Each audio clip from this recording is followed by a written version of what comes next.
E eu já preguei uma vez aqui sobre esse livro. E confesso que fiquei surpreso porque recentemente algumas pessoas pediram: pastor, prega de novo aquele sermão. E para não ficar exatamente o mesmo sermão, eu acrescentei algumas coisas aqui, fruto de estudo, de reflexão a respeito desse tema. E para mim não foi difícil atender a esses pedidos, porque o livro de Jó é o meu livro preferido da Bíblia. É o livro que eu mais gosto. Porque ele de fato ele é um livro diferente, é um livro muito especial. A mensagem do livro de Jó é uma mensagem muito poderosa para nós. Embora muitas vezes o livro de Jó seja mal compreendido. Tá certo que Tiago, lá na carta dele no final, ele vai falar sobre a paciência de Jó, que muitos têm observado a paciência de Jó. Mas eu particularmente, olhando para a história de Jó, eu acho que o livro fala pouco de paciência e muito de fidelidade. Porque para a imagem que nós temos de alguém paciente, talvez você leia as conversas, os discursos aqui, e talvez você não entenda que Jó seja muito paciente ali no sentido da sua postura. Porque a maneira como Jó se coloca, como Jó se apresenta, a maneira como ele fala as coisas para os seus amigos ali, não é necessariamente de alguém que tem uma postura paciente, que a gente confunde às vezes com uma pessoa mais calma também. Mas Jó esbraveja muitas vezes e ele diz: não é justo o que está acontecendo comigo. E se eu pudesse, eu queria ir lá diante do trono de Deus para falar para ele que o que está acontecendo comigo não é justo. Acho que não é uma postura muito paciente. Mas é a postura de alguém que tinha consciência a respeito de quem Deus é e a respeito da sua conduta diante de Deus também. O livro de Jó, para aqueles que estudam as questões estruturais de um livro, que estudam as questões linguísticas, é uma obra-prima, é uma obra de arte. O autor do livro é Moisés. Moisés é quem conta essa história. O livro de Jó é provavelmente o primeiro livro da Bíblia que foi escrito. E é impressionante a sabedoria que esses homens tinham dentro da sua cultura para escrever as coisas, porque eles conseguem ressaltar as coisas através da estrutura, dar ênfase quando querem dar e deixar de fato a estrutura também bonita para quem estuda ela e para quem realmente se aprofunda nesse sentido. Existem blocos no livro de Jó que tecnicamente tornam o livro uma obra-prima literária de fato. O livro ele está dividido em 3 partes: o prólogo, o poema e o epílogo.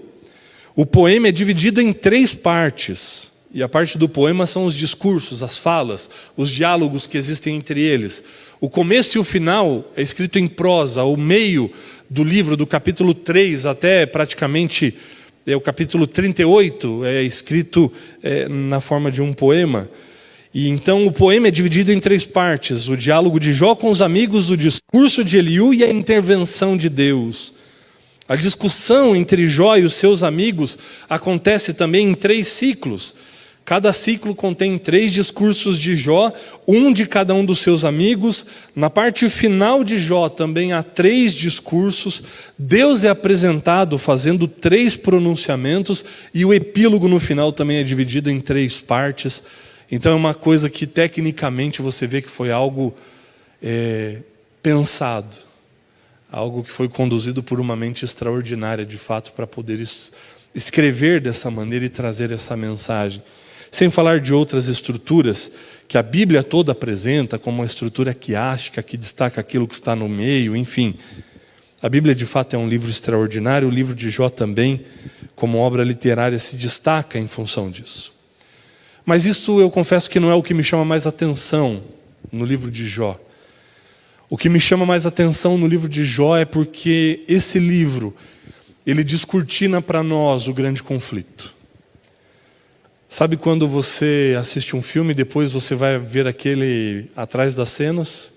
Você vai ver como a coisa é feita, e aí você vê a tela verde, a tela azul, você vê as cordas pendurando, aqueles que voam e tudo mais, é isso. O livro de Jó vai abrir as cortinas e vai mostrar para nós o que acontece nos bastidores do grande conflito. Vai mostrar para nós como Deus trata com o pecado, com o seu inimigo, como Deus lida com o universo, para poder apresentar para o universo, de fato, o seu caráter. O livro de Jó mostra para nós, de uma maneira muito clara, qual é o caráter de Deus e qual é o caráter do inimigo de Deus. Qual é a proposta de cada um deles para a vida do ser humano. E outras mensagens mais que nós vamos ver aqui ao refletirmos a respeito desse texto. Então, livro de Jó, capítulo 1.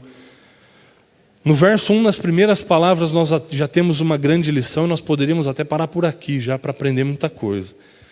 Mas Moisés começa descrevendo, dizendo o seguinte: havia um homem na terra de Uz, cujo nome era Jó.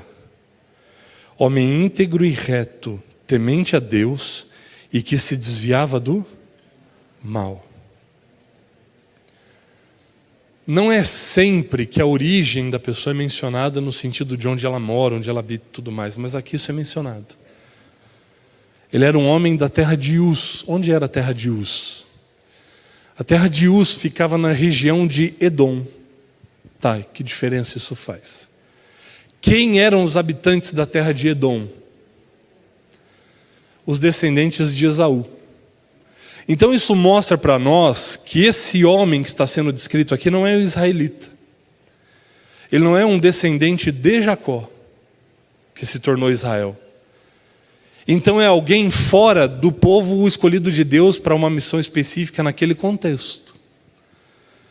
E aí isso vai quebrar uma coisa que às vezes a gente tem a impressão que o evangelho ou que a mensagem de salvação foi levada para os gentios só depois do Pentecoste, lá no livro de Atos. Não. Deus sempre trabalhou com os outros povos. Deus sempre trabalhou, esteve presente na vida daqueles que estavam fora do arraial de Israel. Sempre. E muito antes disso até, você vai ver Abraão devolvendo dízimo para quem? Para Melquisedeque. Melquisedeque quem era? Vivia onde? Era o rei de Salém.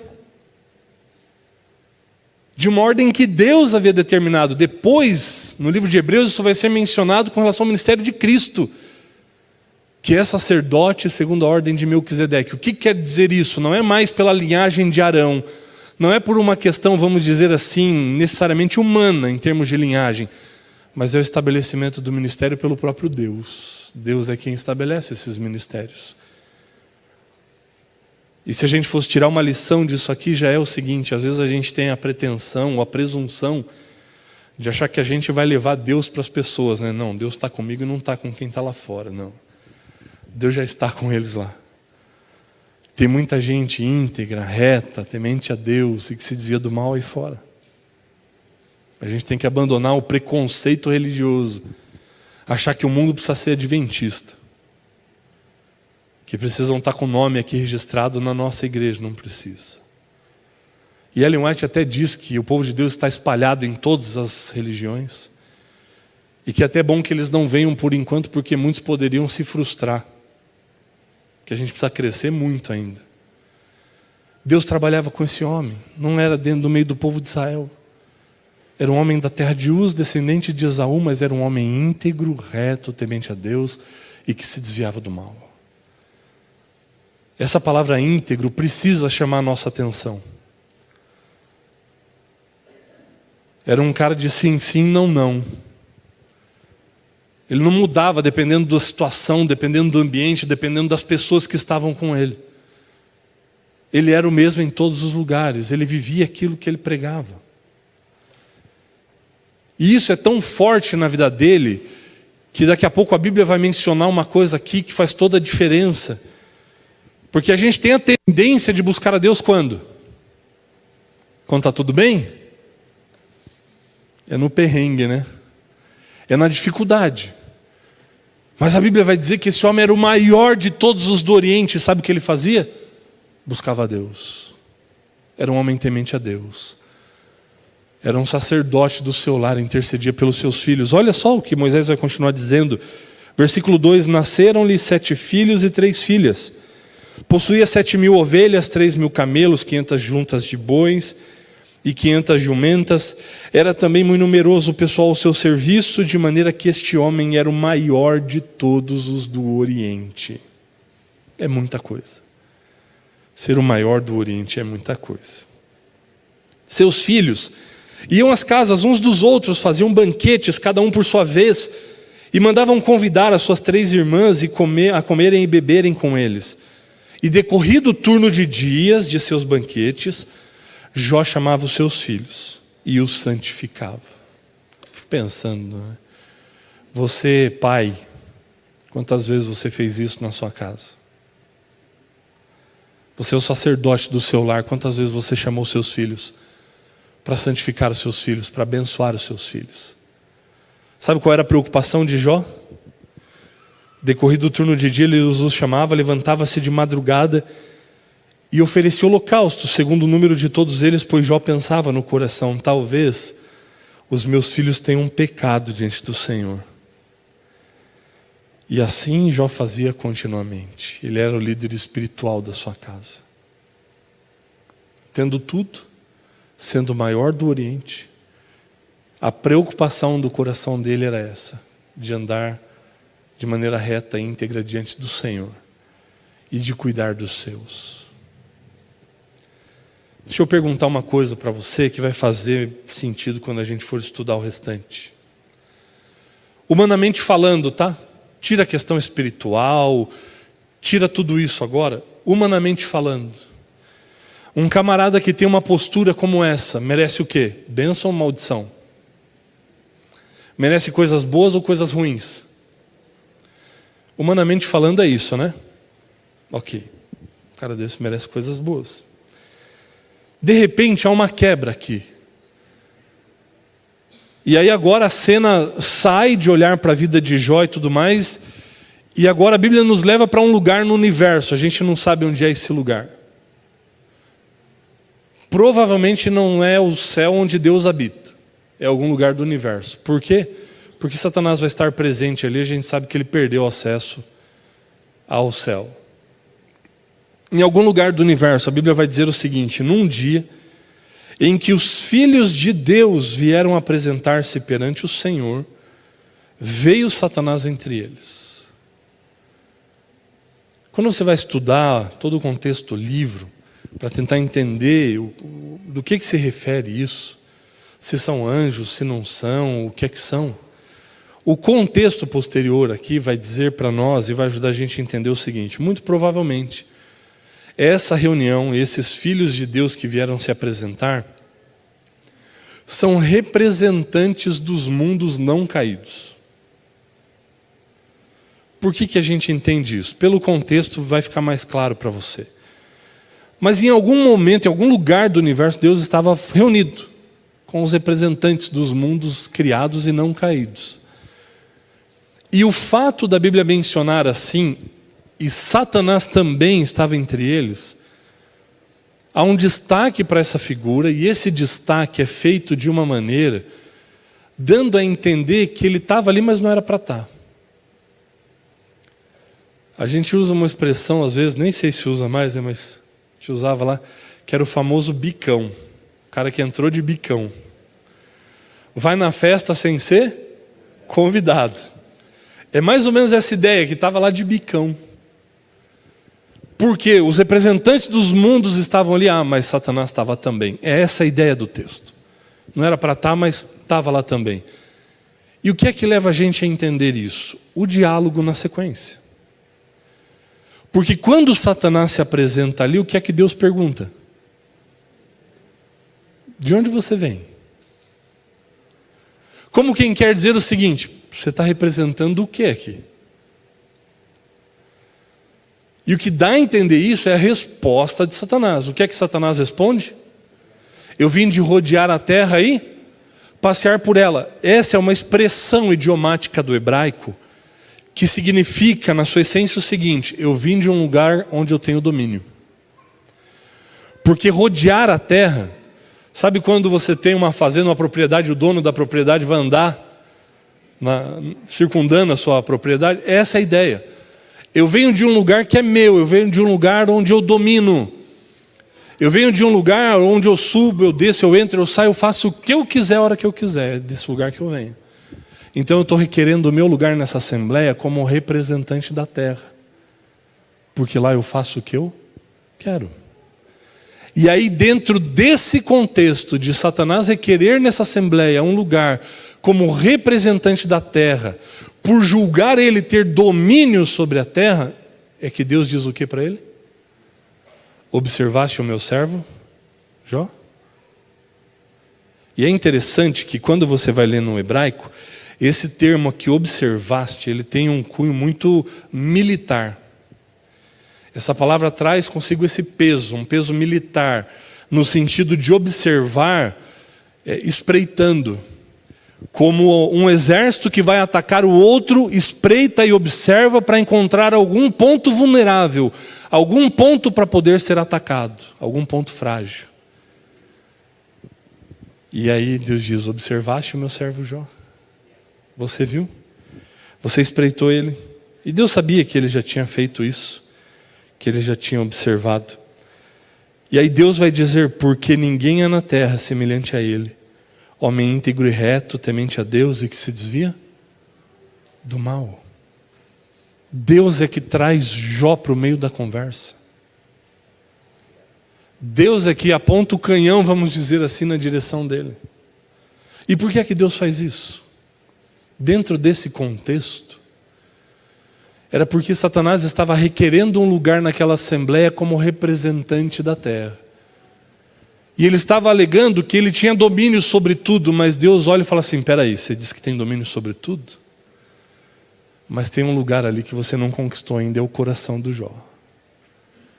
E enquanto tiver na terra um coração que não se dobre ao seu comando, você não é dono de nada. Você não é dono de nada. Aí Satanás vai argumentar e vai dizer, então respondeu Satanás no verso 9, porventura Jó debalde teme a Deus? O que é debalde? É de graça, à toa, sem propósito.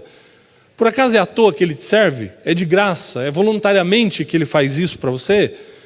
Acaso não o cercaste e concede a ele, a sua casa e a tudo que tem? As obras das suas mãos abençoaste e os seus bens se multiplicaram na terra? Em outras palavras, Satanás está dizendo assim, mas também, para ele é fácil de servir, o Senhor dá tudo para ele. Agora veja, olha a acusação que Satanás está fazendo contra Deus. Satanás está acusando Deus de abençoar alguém. Não, mas também o Senhor abençoa ele. E aí Deus é aquele que abençoa de graça. Jó fez alguma coisa para merecer a bênção de Deus? Não. Não é assim que a dinâmica funciona.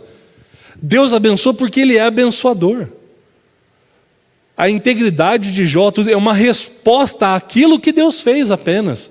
Mas não é uma barganha, não é uma troca, é uma resposta voluntária de Jó. Então agora Deus é acusado de ser aquele que abençoa de graça. E aí ele vai dizer, estende, porém, a mão e toca-lhe em tudo quanto tem e verá se ele não blasfema contra ti na sua face. Satanás lança então a proposta, tira tudo que ele tem e você vai ver. Que aí vai acabar essa adoração aí, essa fidelidade toda. E aí o que Deus vai falar? Então tá bom. Tudo que ele tem está nas tuas mãos. E aí Satanás volta para a terra e vai assolar agora a vida de Jó, vai tirar dele os seus filhos, vai tirar dele os seus bens. E aí quando Satanás está esperando ali que a fé de Jó se desfaleça, caia pelo chão, o que é que acontece? Depois de Jó de uma vez só perder filhos e perder bens, versículo 20, então Jó se levantou, rasgou seu manto, raspou a cabeça e lançou-se em terra e adorou. E disse, nu saí do ventre da minha mãe e nu voltarei. O Senhor deu e o Senhor tomou. Bendito seja o nome do Senhor. O que é isso? É muita entrega. Juan, segura aí, senão... É muita entrega. É conhecer muito próximo esse Deus, de muito perto. E aqui uma outra lição para nós.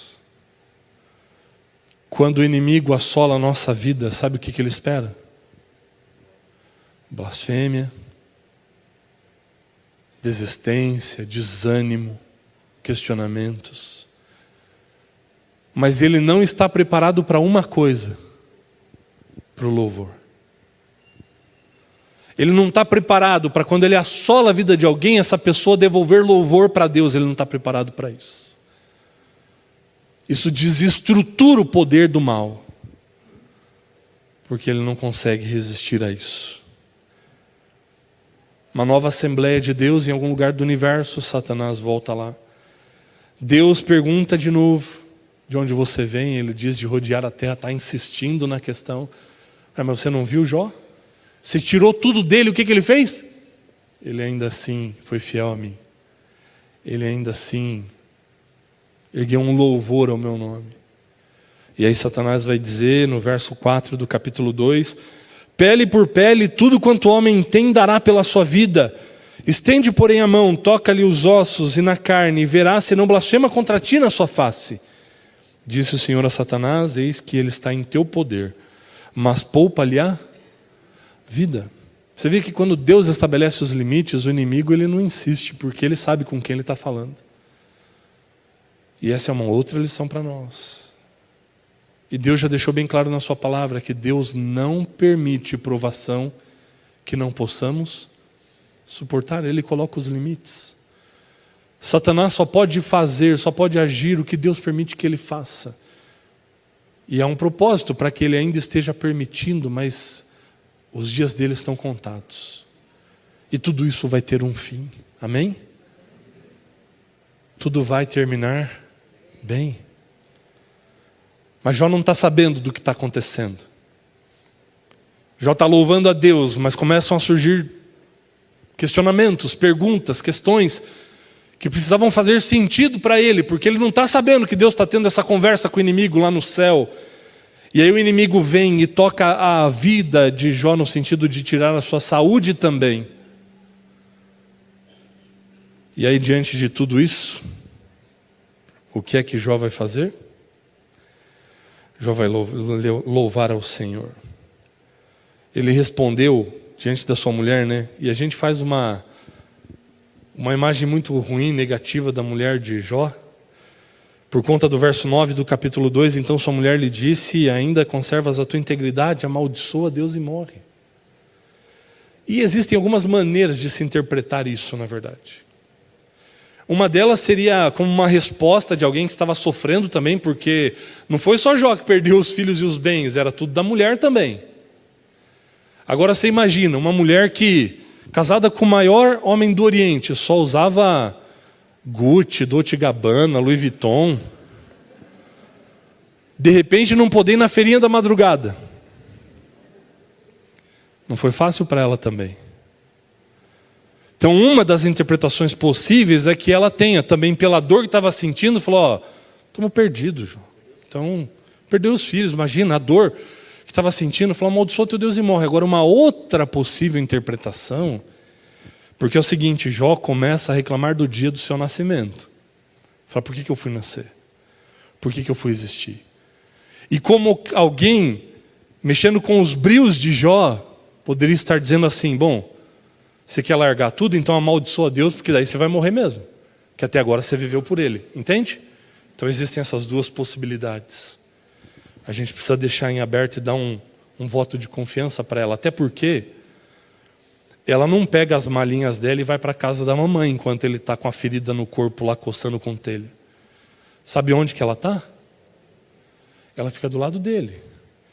Porque lá, se eu não me engano, é Jó 19:17. Ele vai dizer assim, o meu hálito é intolerável à minha mulher. Precisa estar quão perto de alguém para sentir o hálito da pessoa? Bom, depende da boca também, né? Mas precisa estar perto, ela esteve perto. E depois ele vai ter de novo filhos. Com quem que ele vai ter esses filhos? É com a mulher. Um dos maiores exemplos bíblicos para mim de enfrentar uma crise, ela ficou do lado dele o tempo todo. Na hora da crise você tem que se unir, tem que buscar Deus junto, é assim que vai resolver. Não é longe não, não é distância não.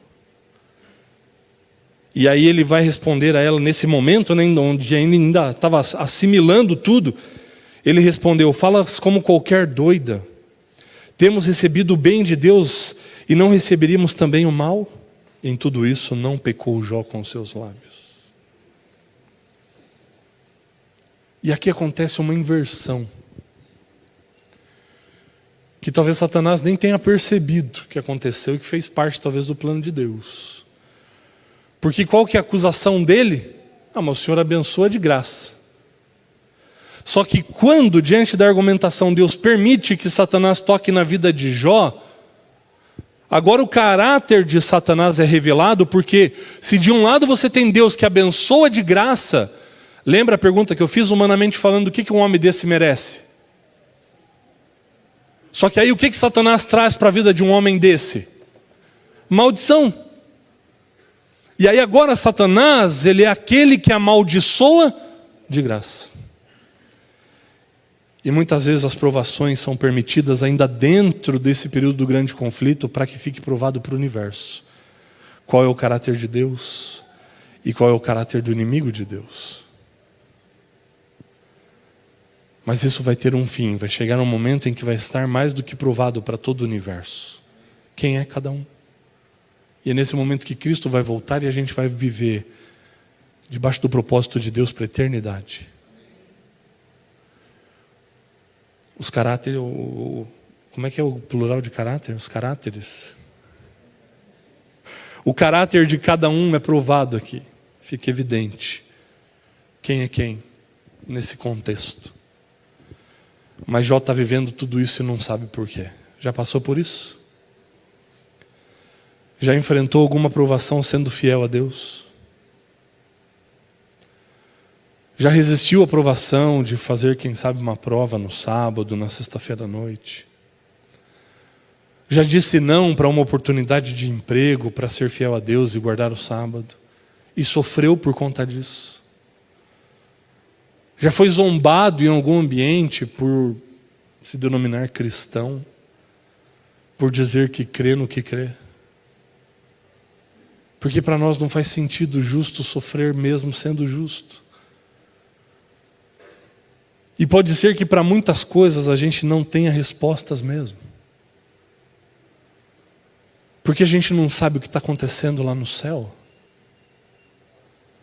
E aí quando eu olho para a história de Jó, eu entendo que Jó, mesmo sem saber o porquê, mesmo sem merecer sofrer, ele se tornou, pela sua integridade, um trunfo nas mãos de Deus para não dar para Satanás o poder e o domínio sobre esse mundo.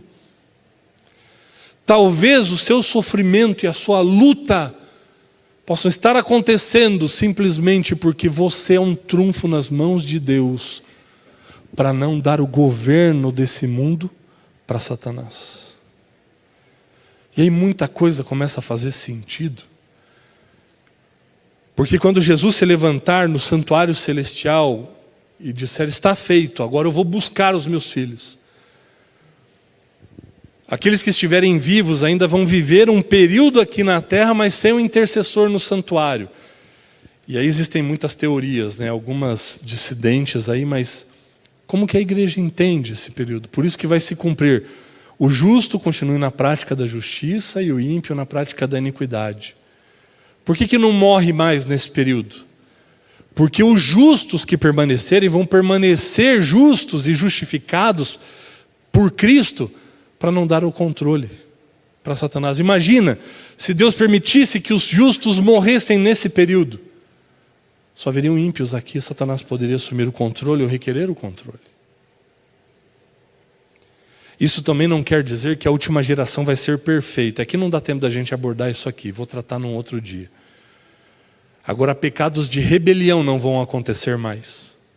Não são aqueles pecados que são deslizes, porque isso é só quando nós formos glorificados. Não é perfeccionismo. Mas não morre mais, por quê? Para não dar o governo desse mundo para Satanás. Serão troféus nas mãos de Deus, para que o controle e o poder legal desse mundo, desse planeta, continue nas mãos do Senhor. 3 amigos vão aparecer agora na história. E eles vão se chegar ali, vão ficar 7 dias em silêncio, mas depois vão começar a falar. E aqui outra lição muito importante para nós. Deus vai repreender no seu discurso final esses amigos de Jó. Por que Deus vai repreendê-los? Quando você lê os discursos, as falas dos amigos aqui, parece uma beleza, mas se você não prestar atenção mesmo, parece que está tudo certo. Porque eles estão dizendo assim: ô Jó, a ênfase do discurso deles é o seguinte: ô Jó, pensa bem se você não fez alguma coisa mesmo. Pensa bem se em algum momento você não pisou na bola, porque o que você está recebendo pode ser consequência disso. E aí é só você se arrepender diante de Deus que vai estar tudo certo. Parece bom, né? Puxa, se eu estou errado, Deus não vai me abençoar mesmo. Então eu preciso me arrepender para eu poder... Por que Deus repreende esse discurso? Porque esse é o discurso e a visão de alguém que não conhece Deus. Porque as ações de Deus não são determinadas pelas ações do ser humano. Deus é o que é, e Ele age de acordo com o que Ele é. De graça. Deus não te abençoa porque você é bonzinho. Não é por isso. E Ele também não manda maldição porque você fez alguma coisa errada. Deus não é esse Deus. Já preguei aqui uma vez sobre essa questão. Para mim essa história mostra quem é Deus. Lembra das águas de Meribá quando Moisés vai ferir a rocha? Na primeira vez Deus vai dizer assim: Moisés, bate na rocha. Ele bate na rocha, o que a Bíblia diz? Saíram águas. Mas na segunda vez Deus vai dizer assim: Moisés, fala com a rocha. O que Moisés fez? Só que você já percebeu o que está escrito depois disso? O que está escrito lá? Não. Não está escrito que saiu água. Saíram muitas águas. Porque onde abundou o pecado, superabundou a graça. Isso é Deus. Esse é quem Deus é. É aquele que te abençoa quando você mais precisa. Não é aquele que está de mão dada com você só quando você está cumprindo a cartilha. Mas é aquele que te busca no lodo, na lama, para te abençoar. Esse é Deus. É por isso que esses amigos vão ser corrigidos no final, porque eles têm uma mentalidade muito equivocada a respeito de quem é Deus, a respeito de onde a graça de Deus se manifesta. Deus, Ele não pune você quando você dá um passo errado fora do caminho. É nesse momento que Ele vai até você e te pega no colo para trazer você de volta. Esse é quem Deus é. E Jó sabia disso. Jó tinha tanta intimidade com esse Deus, que ele esbraveja, ele abre o coração, ele fala: Deus, por que isso está acontecendo comigo? Não é justo o que está acontecendo. Quando que o Senhor vai se manifestar? E Jó entende tanto quem Deus é, entende tanto essa questão do grande conflito. E ele tem a sua vida de tal maneira nas mãos de Deus, que sabe onde ele coloca a esperança dele? Isso. Jó 19. Abre lá a sua Bíblia. Jó capítulo 19.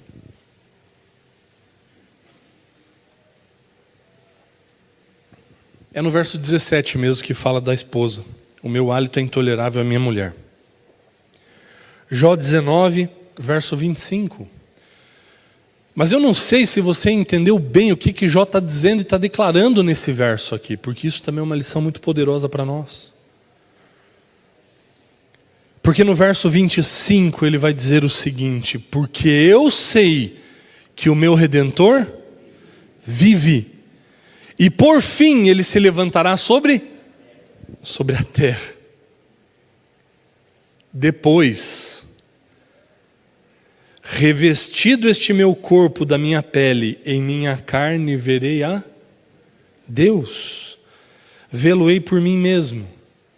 Os meus olhos o verão e não outros, de saudade me desfalece o coração dentro de mim. Você entendeu onde Jó colocou a esperança dele? Foi em Deus, mas é mais do que isso. Se é possível, né, ter alguma coisa maior do que isso, mas você vai entender o que eu quero dizer. Quando ele disse isso, eu sei que meu Redentor vive, por fim se levantará, ele não estava esperando uma resposta para aquele momento. Ele não estava falando isso porque ele tinha certeza que Deus ia curá-lo, porque ele não tinha essa certeza. Ele não sabia o que ia acontecer. Olha o contexto do que ele diz. Ele fala assim: eu sei que o meu Redentor vive e que por fim se levantará sobre a terra. Quando ele se levantar sobre a terra, o que é que vai acontecer com o corpo dele? Ele diz: será revestido. Quando que o nosso corpo vai ser revestido? Na volta de Cristo. Ele não estava nem com o coração na primeira vinda, ele já estava na segunda. E entendendo o seguinte: se é para nessa vida eu viver assim, Deus é quem sabe. Mas eu sei que no final de tudo Deus vai reparar todas as coisas. Ele colocou a sua esperança na volta de Cristo Jesus. Ele colocou toda a sua perspectiva na eternidade, na segunda vinda, naquilo que Deus pode fazer de maneira última contra o pecado. Ele entregou a vida. Como ele disse, recebemos o bem, não receberíamos também o mal. Deus deu, Deus tirou. Deus é quem está no controle. O que importa para mim é servir ao propósito de Deus, e isso está totalmente fora do meu controle. E por isso ele descansava na certeza de que um dia Deus colocaria todas as coisas no seu devido lugar. E eu pergunto para você: onde é que você tem colocado a sua esperança? Eu sei que o meu Redentor vive. Vai chegar um dia em que tudo isso vai ter um fim. Vai chegar um dia em que Jesus vai voltar e vai pôr um fim em toda dor, em todo choro, em todo sofrimento. E aqui nesse contexto a gente entende que o sofrimento ganha propósito também. A história acontece, os diálogos vão acontecendo, mas chega um momento em que Deus intervém. Chega um momento em que Deus se manifesta. E para mim, a partir do capítulo 38 para o final, são minha parte preferida. Abra sua Bíblia lá, em Jó capítulo 38. Porque depois de muito falarem os amigos, depois de Jó falar bastante, Deus se manifesta. Deus vai falar com Jó.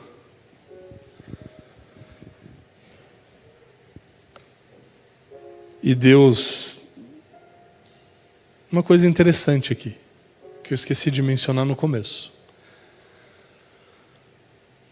Nossa, isso aqui é... A gente não lê o texto específico. Mas se você voltar lá no capítulo 1, você lembra o que é que fez as casas dos filhos de Jó caírem e que acabou ceifando a vida deles? A Bíblia diz que um redemoinho soprou sobre as casas e levou a vida deles. Olha como começa o capítulo 38.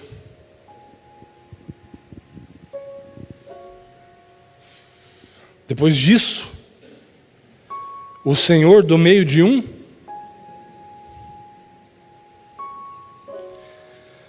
O Senhor do meio de um redemoinho, respondeu a Jó. O que isso quer dizer? Uma maneira de Deus mostrar que apesar do que estava acontecendo, Deus estava ali, cuidando de tudo. Eu tenho repetido isso várias vezes, é porque isso não sai da minha cabeça. Eu tenho lido a Bíblia muito dessa perspectiva. Para mim, sabe qual é a maior promessa que existe na Bíblia e a mais recorrente promessa da Bíblia? É a promessa da presença de Deus. E quando Deus se manifesta dessa maneira, Deus está dizendo para Jó: Jó, eu estou presente. Eu estava aí quando tudo isso aconteceu. Então fique tranquilo, Jó, porque eu estou no comando de tudo, eu estou no controle de tudo. Eu estive o tempo todo com você. E agora Deus vai fazer algumas perguntas para Jó,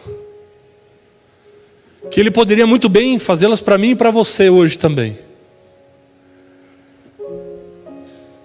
E é como se Deus chegasse para Jó e dissesse assim: tá bom, Jó, você falou bastante já, agora senta aí um pouquinho. porque quem vai falar agora sou eu. Eu vou perguntar algumas coisas para você, Jó, e você me responde se você puder. E Deus vai começar: quem é este que escurece os meus desígnios com palavras sem conhecimento? Cinge, pois, os teus lombos como homem, pois eu te perguntarei e tu me farás saber. Onde estavas tu quando eu lançava os fundamentos da terra? Me diz se você tem entendimento. Quem lhe pôs as medidas, se é que você sabe, Jó? Quanto é que mede o universo? Ou quem estendeu sobre ela o cordel, sobre que estão fundadas as suas bases? Ou quem lhes assentou a pedra angular? Quem começou tudo isso, Jó? Fala para mim se você sabe. Quando as estrelas da alva juntas alegremente cantavam e rejubilavam todos os filhos de Deus? Ou quem encerrou o mar com portas, quando irrompeu da madre, e quando lhe pus as nuvens por vestidura e a escuridão por fraldas? Quando eu lhe tracei limites e lhe pus ferrolhos e portas? Deus está dizendo: quem foi que disse, o Jó, para as ondas do mar até aqui vocês vêm e daqui vocês não passam? Quem foi que fez isso, Jó? Verso 24: onde está o caminho para onde se difunde a luz e se espalha o vento oriental sobre a terra? Quem abriu regos para o aguaceiro, ou caminho para os relâmpagos dos trovões? Quem fez isso, Jó? Quem é que cuida de tudo isso? 28: acaso a chuva tem pai? Ou quem gera as gotas do orvalho? De que ventre procede o gelo? E quem dá luz à geada do céu? As águas ficam duras como a pedra e a superfície das profundezas se torna compacta. Quem é que faz isso, Jó? 34: podes levantar a tua voz até as nuvens para que a abundância das águas te cubra? Ou seja, você pode dizer para chover e vai chover? Você tem esse poder, Jó? Ou ordenarás aos relâmpagos que saiam e te digam: eis-nos aqui? Verso 41: quem prepara aos corvos o seu alimento, quando os seus pintainhos gritam a Deus e andam vagueando por não terem o que comer? Quem aqui acordou preocupado se os peixes no mar vão ter o alimento suficiente? Quem aqui hoje acordou preocupado se até oxigênio para todo mundo respirar hoje? Quem perdeu o sono de madrugada, será que o sol vai nascer nesse sábado? Você não se preocupou porque tem alguém que se preocupa com tudo isso. Porque tem alguém que criou tudo isso e que controla tudo isso. E essas são algumas de inúmeras perguntas que Deus vai fazendo para Jó. E quando eu vou lendo essas perguntas assim, eu vou me encolhendo. E eu imagino que Jó foi se encolhendo diante de Deus. Diante de tamanha grandeza que a gente não para pensar, né? Na grandeza de Deus, no cuidado de Deus, na dimensão que isso tem na nossa vida. Para tudo ser tão fluido, tão aparentemente normal para nós. Tem alguém que pensou em tudo isso e tem alguém que está cuidando de tudo isso. E aí Jó foi diminuindo, até que ele entendeu que tudo tinha um propósito. E que embora ele não entendesse qual era o propósito, ele descansava na certeza de que Deus sabia, de que Deus estava cuidando. E aí você chega no capítulo 40. E no capítulo 40, a resposta de Jó diante de Deus, a partir do verso 3. Então Jó respondeu ao Senhor e disse: Senhor, eu sou indigno.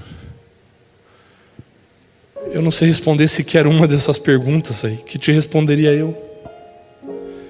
Eu ponho a mão na minha boca, porque uma vez eu falei, mas eu não vou falar de novo.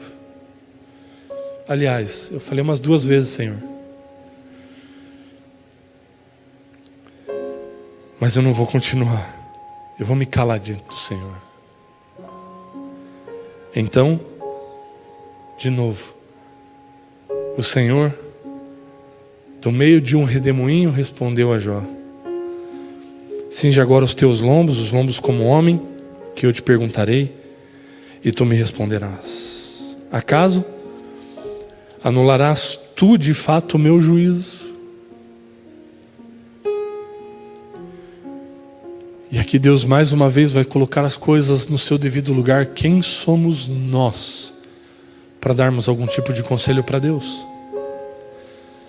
Quem somos nós para pretendermos orientar a Deus na sua maneira de agir e de fazer as coisas? Quem somos nós? Nós não somos absolutamente nada. Não fosse a sua graça e o seu infinito amor por nós. E Jó vai entender isso de uma maneira mais profunda. E vai revelar isso no capítulo 42. Diante de tudo que Deus colocou para ele. Deus dizendo: eu sei o que eu estou fazendo, está tudo sob meu controle, eu estou cuidando de você. Ele vai dizer: bem sei que tudo podes, e nenhum dos teus planos pode ser frustrado. Ele falou isso enquanto doente, enquanto com feridas no corpo, enquanto precisava estar com um pedaço de caco para coçar as feridas. Bem sei que tudo podes, e nenhum dos teus planos pode ser frustrado. Quem é aquele, como disseste, que sem conhecimento encobre o conselho? Falando de si. Na verdade, Senhor, eu falei do que eu não entendi. Coisas maravilhosas demais para mim, coisas que eu não conhecia, mas que agora eu conheço. Porque agora Jó conhece um outro Deus que ele ainda não conhecia. Escuta-me, pois. Havia dito e eu falarei. Eu te perguntarei e tu me ensinarás. Porque antes eu te conhecia só de ouvir, mas agora os meus olhos te veem. Por isso me abomino e me arrependo no pó e na cinza. Se arrependeu do quê? Dos questionamentos. Se arrependeu de não ter entendido isso antes, de não ter compreendido que Deus está no controle de todas as coisas, e se sua vida está nas mãos do Senhor, há um propósito para todas elas. Eu não sei por que momento da vida você está passando.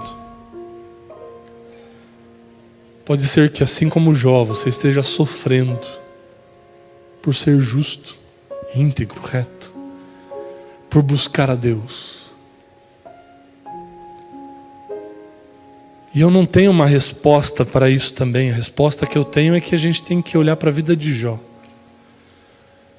poder sentir o que ele sentiu e declarar o que ele declarou, ter convicção que ele teve, de dizer: eu sei que o meu Redentor vive, e que por fim ele vai se levantar sobre a terra. Porque, Senhor, eu bem sei que o Senhor pode todas as coisas. Deus pode transformar a sua situação. Deus pode fazer o milagre que você precisa, ou que você quer. Agora, o que Ele vai fazer é salvar você acima de qualquer coisa. E se você se dispõe a ser um instrumento nas mãos dEle, quem sabe Ele não tenha dito: você observou meu servo Juan? Você observou Edilson? Você observou a Caté? Você observou a Carmen? Você observou minha serva Hebe? Você observou a Márcia? Pode ser que Deus tenha colocado o seu nome para você ser um troféu nas mãos de Deus, para não dar o trono desse mundo para Satanás. E talvez por isso você esteja sofrendo. O que é que você vai responder para Deus? bem sei que tudo podes, e nenhum dos teus planos pode ser frustrado. Mas o que essa história me ensina é que um dia a gente vai entender. Um dia a gente vai saber. Um dia nós conheceremos os porquês de tudo isso. E vai valer a pena ter sido um instrumento, um trunfo nas mãos de Deus, para não dar o trono desse mundo para Satanás. Porque quando ele vier, ele vai reparar todas as coisas. Falei para vocês há alguns sábados, Romanos 8:18. Porque eu tenho por certo que os sofrimentos do tempo presente não podem ser comparados com a glória que há de ser revelada em nós. Na eternidade Deus vai reparar todas as coisas. Na eternidade todas elas farão sentido. Então descansa no Senhor. Deixa Ele cuidar de você. Pode ser que tudo esteja sendo destruído por um redemoinho, de onde Deus falou com Jó, porque Ele prometeu que estaria conosco. Ele não vai soltar da sua mão jamais. Creia nisso. E lance o seu olhar no autor e consumador da sua fé, Cristo Jesus. Porque o nosso Redentor vive. E por fim Ele vai se levantar sobre a terra. Feche seus olhos. Querido Deus, não é fácil. E o Senhor sabe porque Jesus já passou por isso. Desejou também que o sofrimento fosse poupado. Mas essa é a realidade desse mundo de pecado. Esse mundo que tem um inimigo à solta, nos rodeando como um leão procurando a quem possa tragar, devorar. Ele é astuto, ele é sujo, ele é baixo. Mas nós cremos no Senhor, o nosso Deus Todo-Poderoso, o leão da tribo de Judá, que já venceu na cruz do Calvário, que já garantiu a nossa salvação e garantiu assim um fim para todo mal e para todo pecado. E nós sabemos que esse fim está perto de chegar. Então nós queremos pedir um pouco mais de força do Senhor para suportarmos os últimos dias da história desse mundo. Não tem sido fácil, ó Deus, vermos irmãos enfermos, crianças sofrendo, a violência tomando conta, o amor se esfriando. Não está fácil, Deus. E muitas vezes nós sofremos mesmo permanecendo fiéis à Tua palavra, ao Teu propósito, porque esse mundo é assim. É para ficar provado para o universo qual é o seu caráter e o caráter do nosso inimigo. Para nós já está mais do que provado. Mas enquanto esse dia não chega, ó Deus, o dia da Tua vinda, o dia do retorno de Cristo Jesus a essa terra, que o Senhor nos ajude a lançarmos o nosso olhar para a eternidade, e principalmente para aquele que a garantiu na cruz, Cristo Jesus. Para que diante dessas situações nós possamos ter a convicção que Jó teve, de que o nosso Redentor vive, que um dia Ele vai se levantar sobre a terra. O nosso corpo vai ser revestido. E a eternidade vai compensar todo e qualquer sofrimento do tempo presente. Ajuda-nos a confiarmos, ó Deus, até que na eternidade nós tenhamos todas as respostas. Pode ser que assim como Jó, não saibamos de todas as coisas que estão acontecendo nos bastidores do grande conflito. Mas se for preciso, ó Deus, capacita-nos de tal maneira que o nosso nome possa ser colocado diante do inimigo, para sermos um trunfo nas Tuas mãos, para não darmos o controle desse mundo para Satanás. E que ao nos dispormos a isso, que o Senhor nos ampare. Que possamos sentir a Tua mão poderosa nos conduzindo, nos amparando, nos sustentando em todos os momentos. Porque foi isso que o Senhor prometeu. Prometeu que estaria conosco todos os dias. Ajuda-nos a sentirmos a Tua presença, Deus. Ajuda-nos a descansarmos em Ti. Em nome de Cristo Jesus. Amém, Senhor.